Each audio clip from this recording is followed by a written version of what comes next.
উম্মত তুমি জানো না আমি যে তায়েফের পাথরের আঘাতে পুরা পিঠ চালনির মতো ঝাঁঝরা বানায় ফেলছে আমার? শোনো নাই তুমি? আমারে যে উহুদের ময়দানে দান দান শহীদ করে রক্তাক্ত করছে, তুমি শোনো নাই?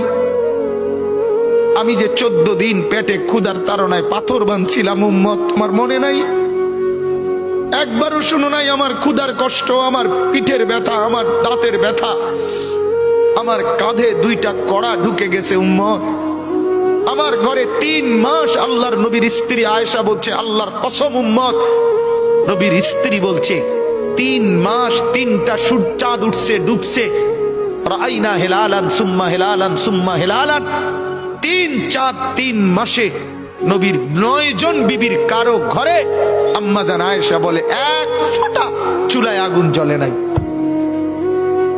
মা আওকাদাত ফি আবিয়াতে রাসূলিল্লাহ নারুন, নবীর একজন বিবির ঘরেও আগুন জ্বলে নাই। আল্লাহ নবীর স্ত্রী আয়েশা একদিন বলছিল নবীকে, পিঠে হাত বুলাইয়া, ইয়া রাসূলুল্লাহ, স্বামী আপনার পিঠ ছিদ্র ছিদ্র কেন? পুরা পিঠ চালনির মতো ছিদ্র ছিদ্র কেন? আপনার কি ছোটবেলায় বসন্ত রোগ হয়েছিল, গোটা হয়েছিল? আল্লাহর নবী চোখের পানি ফেলে বলছে, আয়েশা তুমি জানো না আমার এই পবিত্র দেহে তো কোনোদিন মশাও বসে না, মাছিও বসে না, পোকা বসবে কেমনে?